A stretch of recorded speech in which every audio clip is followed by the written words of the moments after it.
What's the most desperate thing you've done just to get lucky?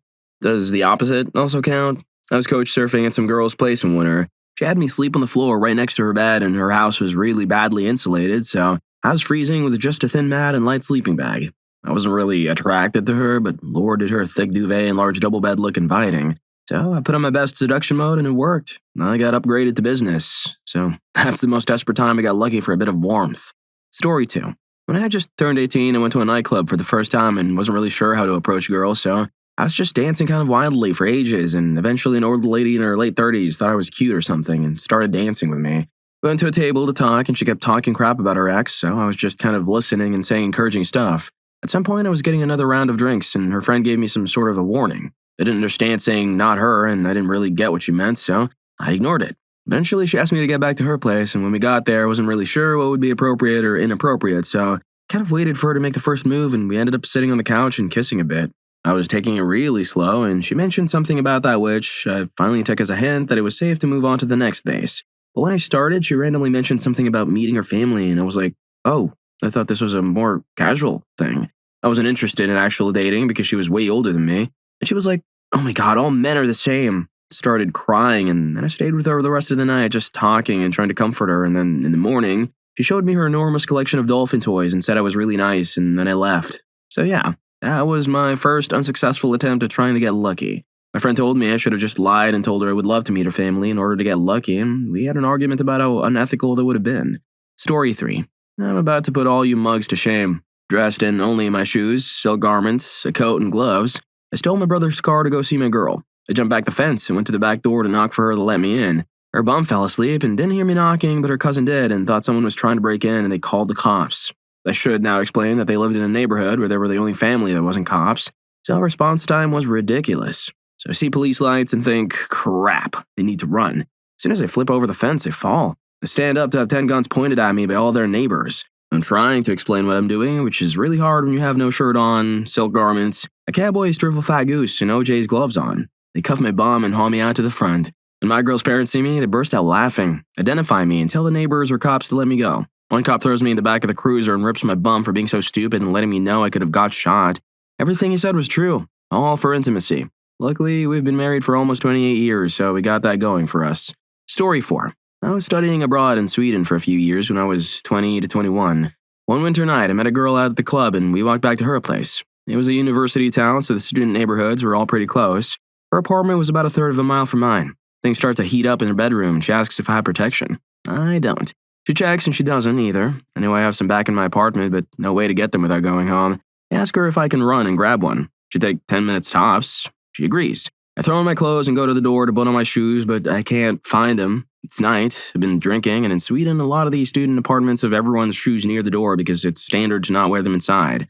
I just say screw it and go outside in my socks. Remember back when I said it's a winter night in Sweden? Well, it's snowing and it has been all week. There's snow everywhere and I'm in my socks, so I run as fast as I can the third of a mile back to my apartment, in my socks, in the snow. I return with a protection out of breath, freezing cold, and my legs are soaking wet. I dried off and jumped in bed. I got lucky, so worth it, I guess. Story 5. My friends and I were out dancing when we hit it off with another group. We hang out all night, alternating between dares and shots, before we asked this gorgeous woman what the two of us were doing tomorrow. Her face lit up and exclaimed, "We're going to my church." Being a person of principle, I gave her my details, and sure enough, she showed up at my door at 8 in the morning to give me a ride to her church. We attended services, and in all it was weird. There were club lights, a rock band, a preacher guy who talked for an hour about a guy hiding in a granary, and being naive, I assumed that as a newcomer I'd be introduced to people or at least welcomed, which didn't happen. And by the time it was all over, we were too late to grab a decent brunch, so I ended up at Panera. The whole thing was off-putting, and needless to say, she and I only repeated this for 10 more weeks before I stopped going. Story 6. When I was just out of high school, my ex-girlfriend's mom was always on her case about being home by 10:30 p.m.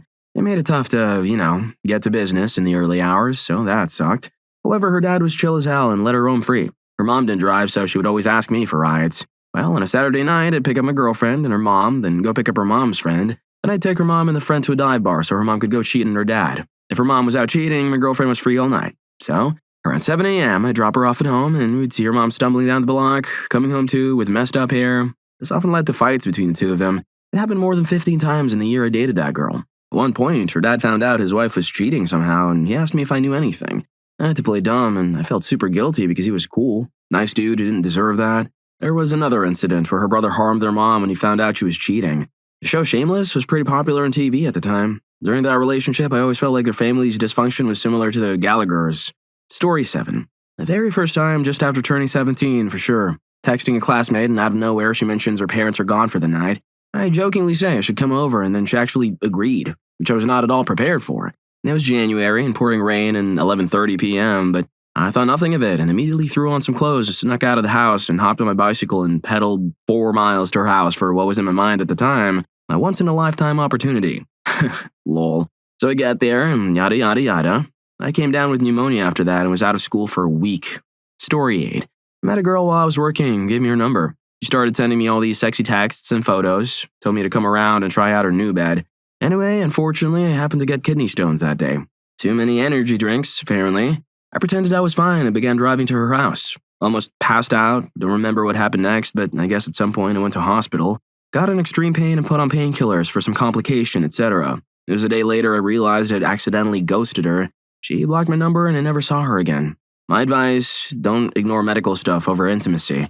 Story 9. This story isn't about me directly, but my cousin. We were on a camping trip and he started chatting a girl at the campground. He worked in his charm all day and went to the dance with her that night, hoping to impress her. We were both young. Later that night, I noticed he wasn't around the campfire. Around 1 a.m., he came running back into our camp, wide-eyed, out of breath, and in a panic. I asked him what happened, and he blurted out, "Man, she's interested, but she wants me to use protection."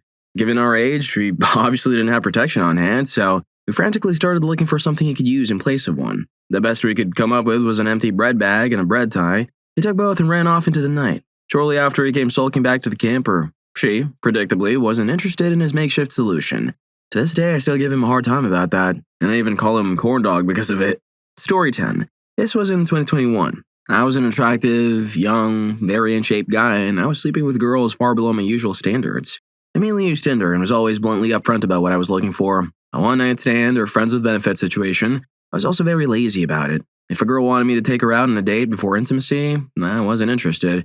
If she wanted to meet for a drink beforehand, I wasn't interested. Essentially, it was either you show up at my place for intimacy, or if you live close enough, I'd go to yours. Some might call that schmucky, but I was always honest about it, and it was always consensual between two adults. Naturally, that type of laziness limits your dating pool quite a bit, no matter how good your profile looks. Some weeks I'd meet with 4 different girls, some weeks it was just texting on Snapchat. The most desperate encounter was my first one after getting out of a relationship. A few months went by, and I finally thought, damn, I need to get some. I hopped back on Tinder and matched with what appeared to be a cougar who wanted to fool around. I ended up driving about 30 minutes into a nearby city, further than my normal range, to meet this woman at a bar, also breaking my rule for meeting for a drink beforehand. She was around 53 years old. I was 26 at the time and did not look at all like her photos.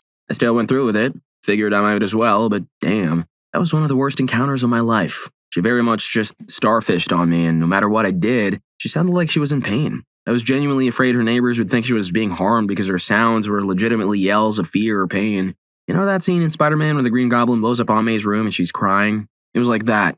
I don't always finish normally, so I definitely didn't finish, which women often take the wrong way. Regardless, and unfortunately, she cuddled up on me in bed, and I lay there for about 30 minutes until I had the courage to put my clothes on and leave.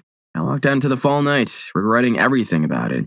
I even ended up getting sick a few days later, probably from her. Moral of the story, kids, quality over quantity.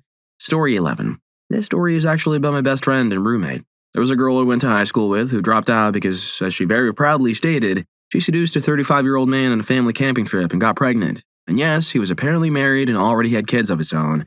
She became a bit of a cliche, becoming a street worker who traveled all over the local island area, dancing. This included towns sometimes 3 to 4 hours away. While my friend was at the club, he met her. While chatting her up, she spun him a sob story along the lines of, "I'd love to go out with you, but I can't because I'm too busy, but I'm dancing up in X Town next weekend. You could come get me after my shift and drive me back home, and we could hang out on the drive." So, one Saturday night, he loaded up, drove about 3 hours up island to the town to pick her up at 3 a.m. when her shift was over. She promptly fell asleep immediately in the car, slept the entire drive, and then wouldn't let him come inside her place because my kid is sleeping and I don't want them to wake up. He did this 8 more times. The drive lengths varied, but they were always more than 2 hours. Every single time she'd get in the car and immediately fall asleep.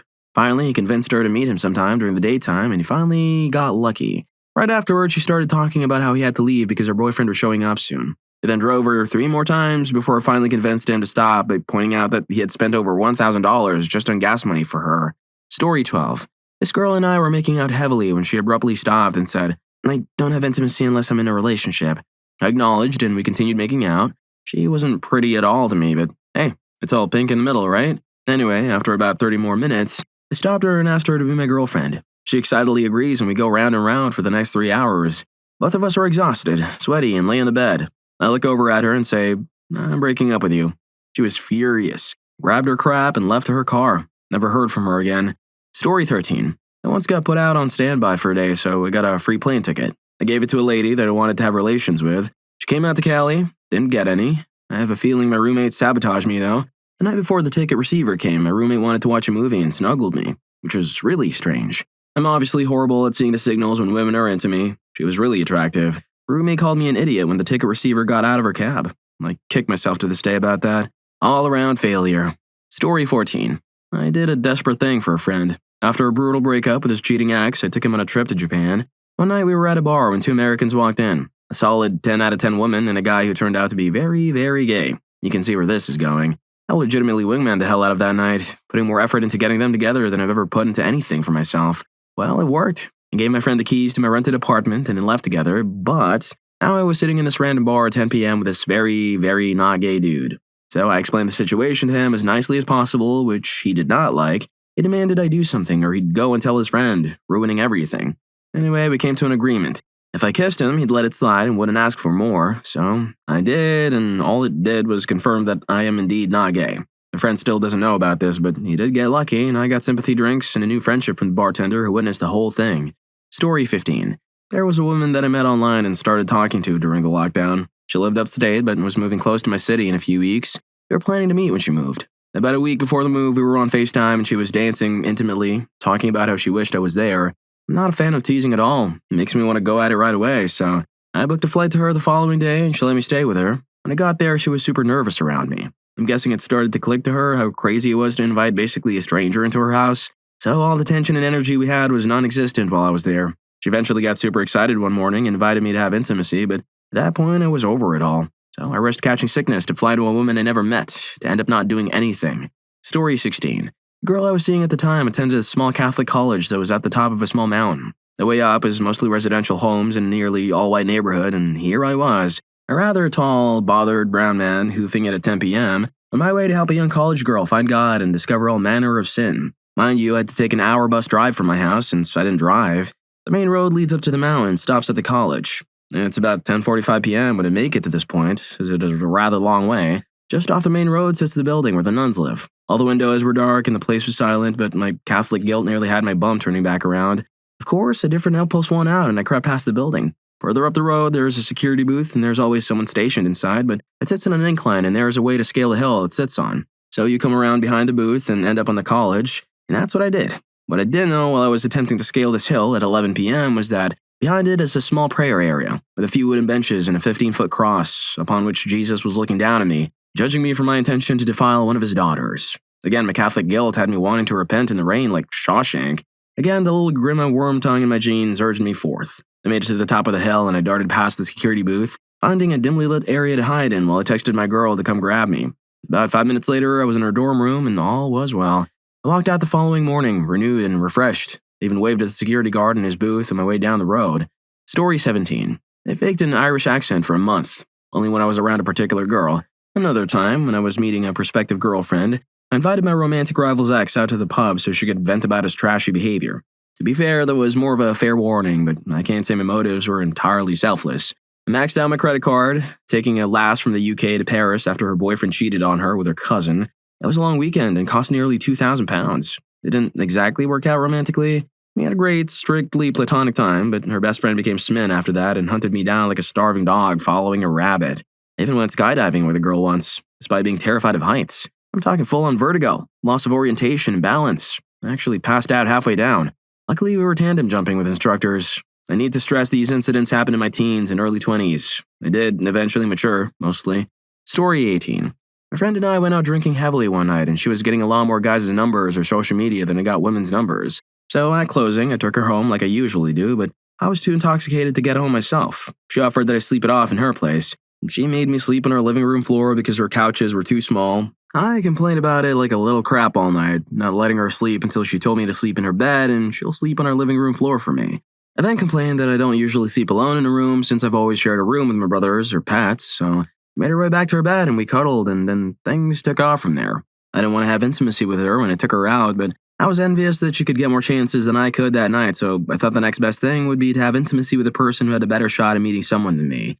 If you're enjoying the video, don't forget to hit that subscribe and like button for more videos like this. Story 19. I was visiting a friend in another city and decided to hop on Tinder. It had been a long time since I had been with anybody, and I matched with somebody who was very into the proposal, so I bent over backwards for it. I ended up inviting her over to my friend's house without their permission, bailing on plans with them, and not properly disclosing to his roommates who happened to be there still what I had going on, and we had intimacy in a glorified shoe closet.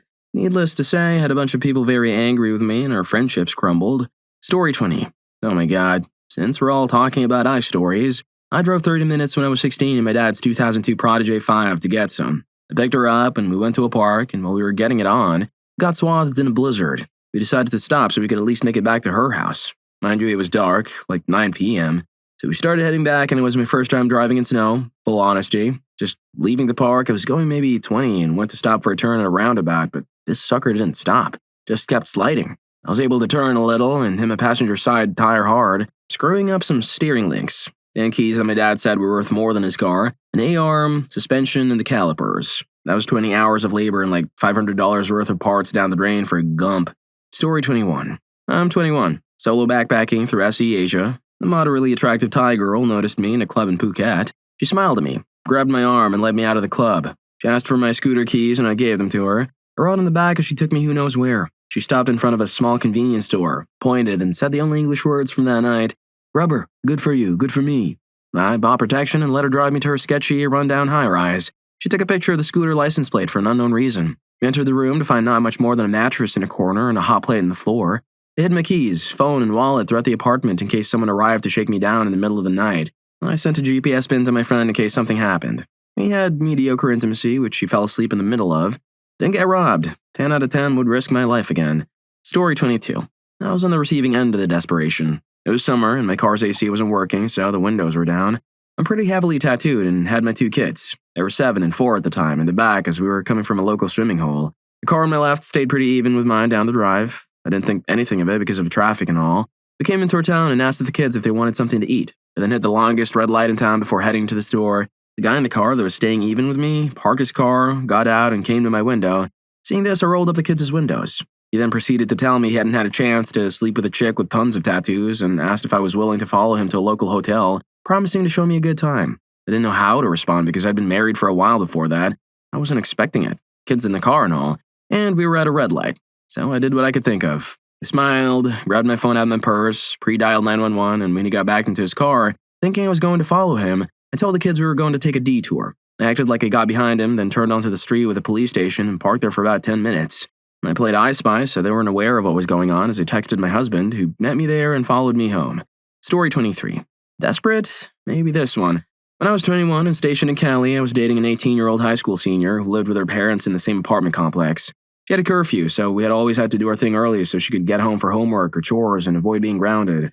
Weekends meant she could stay until 11 p.m., but one night after we'd had our fun and had had a few drinks, I wanted more. She had to go home. So I'm sitting in the living room, bothered as a three-peckered billy goat, front windows open when a neighbor lady stopped by. Her front door was always standing wide open and the other roommates were chilling outside. This 39-year-old mother of two, Lisa, walked in and asked where Randy, a roommate, was. I said, "Do I look like his keeper?" To which she aptly replied, "Screw you then." My conversation followed. Me, "Screw you, Lisa." Lisa, "No, screw you." Smiling. Me, No, screw you." Lisa, "When?" Me, "Now." Lisa, "Making midnight?" Me, "I'll see you then."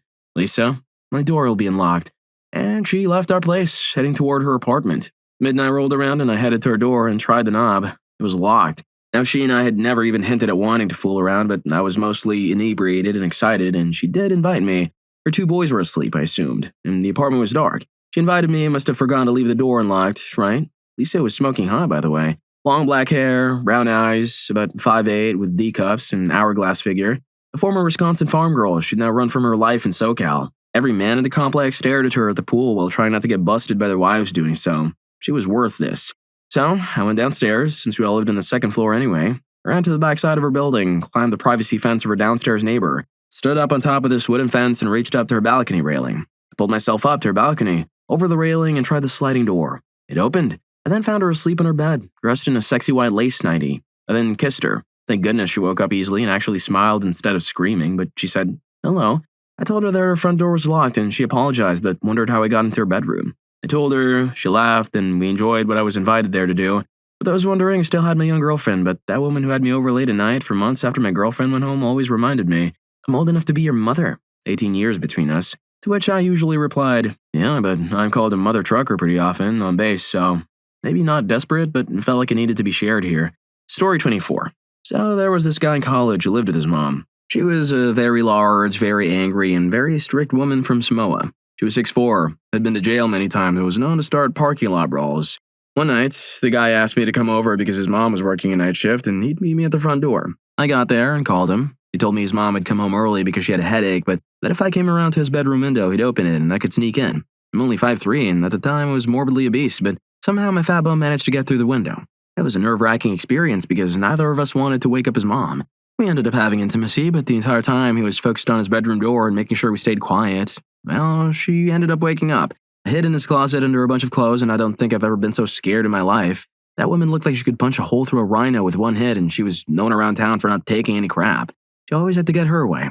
She came into his room. She said she'd heard something and started tearing the place apart, yelling about how he better not have brought anyone into her house, especially a girl. When she couldn't find anything, she stormed out of the house. I then stupidly stayed for a quick one and then crawled or got shoved back out the window. It was not a graceful landing. Story 25. Planned my vacations to involve time in countries with attractive women and stay-regulated intimate work. Not sure why anyone's so desperate to get lucky when intimacy is so globally available. But I needed to be free, so I feel desired. Women reserve being desired for themselves, plus you don't come close to the hottest guys she sleeps with. That's different for men. There's no line for us. No one wants to see that except for comic relief. Men are measured by what they can acquire by any means necessary. Sure, the scarcity of emotional softness allocated to men makes competition for simple joys women take for granted a brutal struggle for us, but you just can't expect to play the same game as them. And it's actually pretty liberating if you're able to integrate with it. Story 26. This is really more of the dumbest or saddest things I've done. I pretended to be a struggling alcoholic to get pity from a married woman who was already interested in me. To support this facade, I started drinking much more than I usually did, which wasn't very often before then. It culminated in me getting crap-faced when she took me out with some of her friends and I wrapped my car around a tree. I didn't stick around and I even had a second car at the time. I paid a bunch of money for a lawyer and nothing came of it legally. I'm unsure, but a child may have come from that union as well, given the timing of everything. That child is a teenager now. People have told me to try and figure out if I'm the biological father in that situation, but I will not. She has a man who is her father, whether or not I'm the sperm donor. It wouldn't be fair for me to just appear in her life at this point. I had freshly got my bachelor's in computer science and an associate's degree, AS in networking services, 2 months before the crash.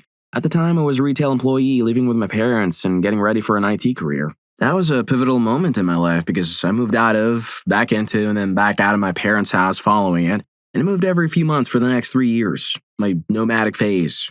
Also, if you thought you had seen me drink before the car crash, you were wrong. For the next 3 or 4 years, that's when I really drank.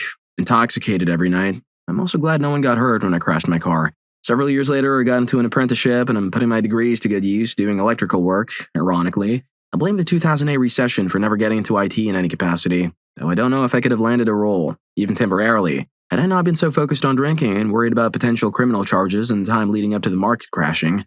I wish I hadn't done any of it, though I have learned a lot of lessons because of it. Even if it had to happen so the child could be born, I wish I hadn't been such a cringeworthy idiot. I wish I'd seen it for what it was and not these delusions of grandeur that she would abandon her life for a new one with me. I did get lucky, however. I suspect that qualifies as the most desperate thing. Story 27. The number of buses and trains I took in the AOL days when I was in high school definitely reeks of desperation to me at 40. The worst one was with a girl I started talking to on AOL before I moved to New York. I was 18 or 19 then. We had been talking for weeks and digital cameras were still new. We sent some pics back and forth, but the quality wasn't great and that wasn't unexpected at the time.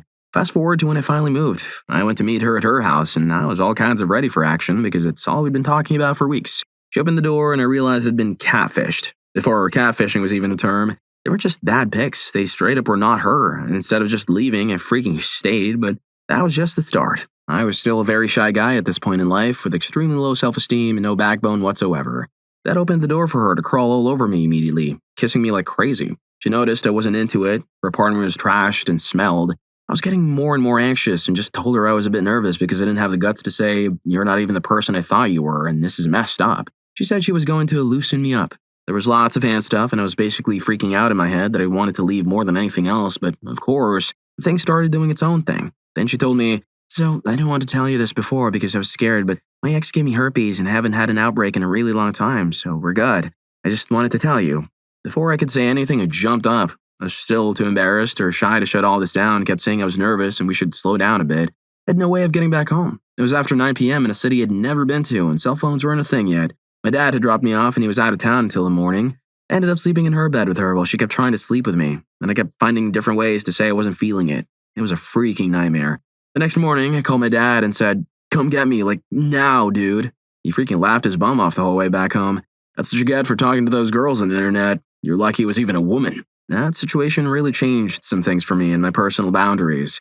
Story 28. Alright, screw it. This is not my proudest moment, I'll be honest, and frankly, looking back, it's quite embarrassing. My first crush told me she liked bad boys. Here I am, 15, nerdy, thinking I can be her bad boy, and she's the sister of my best friend. I would often stay the night at his house, mostly just to be near her. Yeah, anyway, one day she got really close to me watching a movie. I felt this was the best time to show her my bad boy side. I was daydreaming of her inviting me to her room at night, thinking I just needed to show her that side. The doorbell rings. Pizza. I get up, offering to pay for the pizza. The door opens. I take the pizza and stiff the driver. No tip. I walk back into the room, laughing. I honestly thought I was cool for not tipping him. Turns out that was not a smart move. I never got where I wanted to with her. Now, 25 years later, I overtip as I still feel pretty guilty about doing that. Story 29. I once courted a guy on drag from Craigslist. This was right after a bad breakup where I became extremely depressed and started acting out in a variety of ways. Anyway, he looked like Ogre from Nerds, wearing a wig that didn't fit and a dress that was more akin to a Gam Gams nightgown. All said and done in about 5 minutes, then he was gone. This occurred at my parents' house where I just moved back in after the breakup, specifically in my dad's office. The next morning, he found the used protection I'd left just hours before. Not that he would care if I really was gay, but I wasn't about to explain to my dad first thing in the morning what had happened the night before, so I quickly determined he didn't know anything besides that it had intimacy. Then blurted out that I'd had a street worker I met over and that I was sorry for leaving that in his office, and that was it. I didn't get mortified with embarrassment, and I saved my dad from an extremely awkward conversation with his adult son. Story 30. My roommate and I were at a bar, talking up two very mediocre women. One mentioned wanting to go swimming, so my roomie said let's leave and go in the new hot tub. They were hitting the restroom before leaving, and I asked which damn hot tub he was talking about. He said go with it. We stopped and got more booze, and when we got to my patio, my roommate got all agitated about the hot tub that was supposed to be delivered and set up today. The girls were intoxicated, hungry, and unhappy, but they stayed and we suggested showers instead. Next morning, getting them to leave was probably a bigger chore. They had a pretty nice house at the beach. Story 31. I met a girl off a dating app a couple of years back. She lived about an hour bus ride from me. I was very dumb and obviously excited, so I trekked to their house via bus. I had FaceTimed her and everything seemed legit. She just seemed a bit shy. I don't know. Anyway, I get to the house and they're not calling me. The only way they're communicating is through text. She then tells me that the house is over a fence. At this point, I was definitely doubting the whole scenario, but with that being said, I had trekked it this far. Might as well jump over a fence. The thing is, I wasn't supposed to jump over the fence. She just said it was behind a fence. I said, "I'm here." She told me the house was just behind a fence over the phone, and so I did. Turns out I jumped into a random property. Awkward. So I jump back over and go to the correct house after confirming with this chick. Anyway, this part's strange in both ends. She instructed me to remove my clothing, and for some freaking reason, I did. Literally just outside of the house. It was so suspicious, but for some reason I was just like, yeah, no, guess I'm doing this. The girl then sends me a message saying, "Hey, I'm actually a guy. Do you mind? I can whistle you." My heart stopped. I didn't even reply. I just rushed at putting my clothes on, then I just proceeded to bolt the hell out of there. Story 32. Hey, I'm a 26-year-old guy. I want to share a personal experience that happened during a period of desperation and depression in my life. I met a girl online who had a very open persona, meaning she was very open to random intimacy. Despite living in Mississippi, she invited me to her place in Chicago. When I got there, I realized that her personality clashed significantly with mine. Her behavior and the way she treated others were off-putting, making it impossible for me to feel any attraction towards her. She was absolutely disgusting in contrast with her online persona. Moreover, the things she shared about her past encounters were unsettling. To make matters worse, She disclosed having an STD in the past and not informing her partners about it. This was a major red flag for me. I decided to block her on all platforms after returning home. I cringe looking back at this. Every hole is no longer a goal. Story 33. I double majored in mechanical and electrical engineering back in school. In my senior year, I took a course, and right after it, there was another class in the same room that I wasn't in. When my class got out, the students for the next class would be waiting outside, and there was always this petite, gorgeous blonde girl who would smile at me every time. I liked her too, but I was far too nerdy and awkward to know how to approach her. At some point, I realized the course she was in was a senior-level aerospace engineering course. This meant that the girl had all the aerospace books on her shelf, and having access to her would give me access to her books and notes to browse, which I was very interested in. I made small talk with her a couple of times before I asked her out. She was as bothered as I was, and her notes were very clear. Well, if you like these stories, here's more. YouTube thinks you're going to love this. Catch you in that video.